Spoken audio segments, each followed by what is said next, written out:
A lot of people deal with green screen, so we thought, why not make it update number 1? In the new version of PiXimperfect Compositing, just open up Chroma key, click on green screen, and it's gone. It's not just that. Let's create a background right now. Select the subject layer, open up masking, and you can create any solid color background by clicking on these boxes. You can choose the color of your choice as well. Let us choose black for now. Have a look, there's this adjustment created for you automatically. If you just zoom in towards the edges, if you turn off this adjustment, have a look, there's this green color cast around the edge. That adjustment removes that. So this plugin not only removes the green, but also removes the color cast that is casted on the edge because of the green background. Let us take a look at another example. Now this is going to be a little complicated one because there is a translucent veil right here. All right, now let's scroll down, click on green screen, and it does a fantastic job of maintaining transparency through that veil. Now if you create any colored background, whether it is black or whether it is red, it just works.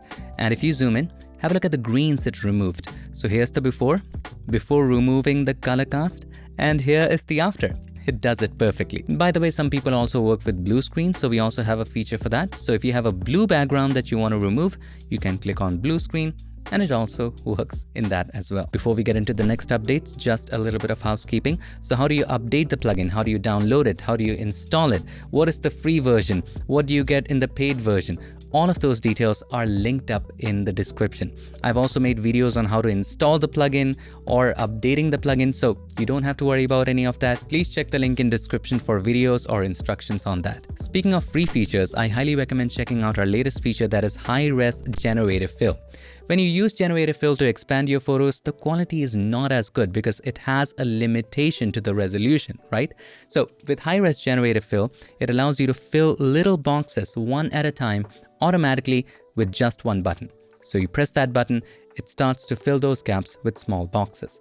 So definitely check it out. If you want to learn more about it, we have covered it in this video, and in this video, we have an update to it. With this update of high-res Gen Fill, we can now fill the insides. You heard that right. So earlier with high-res Gen Fill, you would expand the image, something like this, right? And then click on this button, and the outside would be filled one by one with tiny little boxes. But right now, you can also fill the insides. For example, you want to remove this person, select the rectangular marquee tool. Now do keep in mind, this plugin has a limitation. You cannot make a selection that is not a rectangle. It has to be a rectangle selection. I know it's a limitation, but the way a plugin communicates with Photoshop, we just have to live with that for now. We are trying to find a way, but we haven't found a way yet. So for now, we have to work with the rectangular marquee tool right here.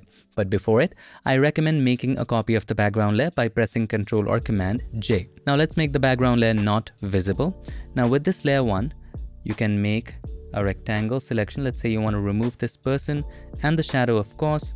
All right, there you go. That's fine. Now press the delete key. You can deselect that if you wish, press Ctrl or Command D. Now you can choose the size of the box. The smaller the box, the higher the quality. Let's go with 500 by 500 pixels box and click on this button. There you go, it's done. Just look at the quality right here. As soon as you zoom in, have a look at the before and after. So here's the before, here's the after. It is hard to tell the difference between which area is real and which area is filled. Of course, there will be a little difference in texture, but we can fix that.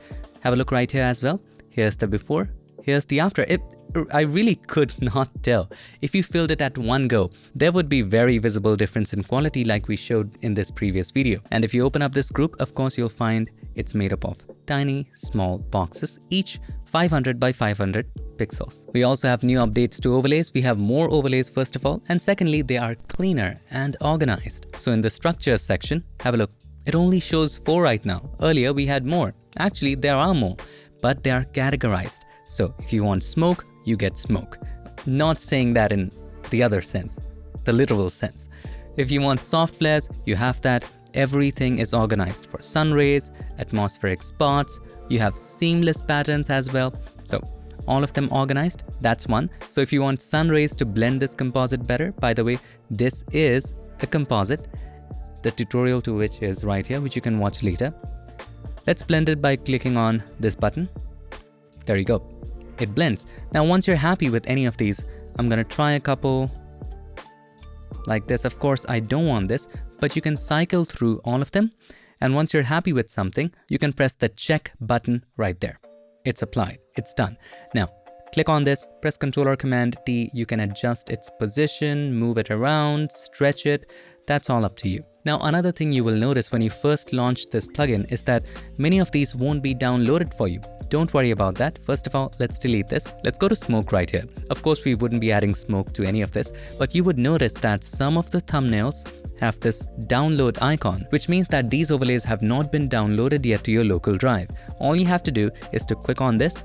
It will download it for you, and the next time it will apply instantly once it downloads. We had to do it so that the plugin loads faster. Otherwise, every time the plugin loads, it will try to download each and every one of those textures, and it will take a long time. So once you download, it's not an issue. For example, I have downloaded, let's say, atmospheric rays. I just click on it, it's applied. Click on it, it's applied, because all of them are now downloaded for me. The next update is to make the plugin more cleaner and organized. We listened to a lot of feedback where many of you said that the plugin can be very long sometimes, and there are certain features that I don't use. That's an easy fix, and we introduced coloring for sections so that you can get to it easily. All you have to do is to go to settings right here, and then you can turn off whatever you want. Let's say you don't use layer properties. You can turn off all of it. You don't use perspective. You use masking, you don't want to use chroma key, you don't use hairbrushes, you don't use any of the matching features. Now, when you get back to it, you can easily close it from here, or you can just click here to get back to it. All of those are gone. There is no perspective, there is no matching. Everything is gone, there is no chroma key right here. Plugin has become smaller for you. Also, let's say you use presets a lot. So you can go back to the settings, scroll down to the presets section, and you can give it a color.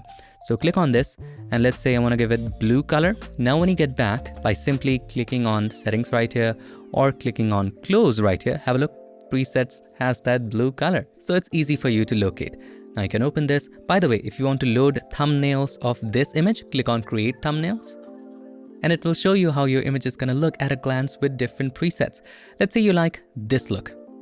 It already looks wonderful, but if you want to randomize it, you can click on randomize.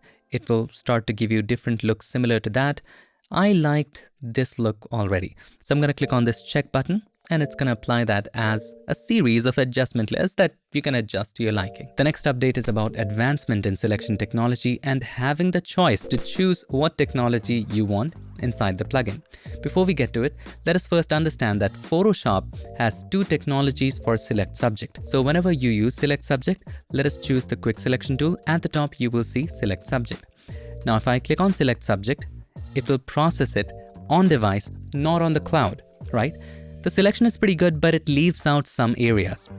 If we process it in the cloud, it will take a little more time, but the results will be more precise. So how do we do that? Let's press Ctrl or Command D. See the drop down right there? Click on that and choose Cloud, and then click on Select Subject. It will take a little more time, but have a look at the selection. It is better than before. It doesn't leave out that gap right there. Now the problem is we did choose Cloud, right? Let's press Ctrl or Command D. If you click on this drop down, it goes back to device unless you change it in the preferences. It is a bit of pain. So inside the plugin, you now have a toggle switch once and for all. If you go to the masking section, you have this button right there. If we click on it, right now it is using the cloud. If I click on it again, it's not using the cloud.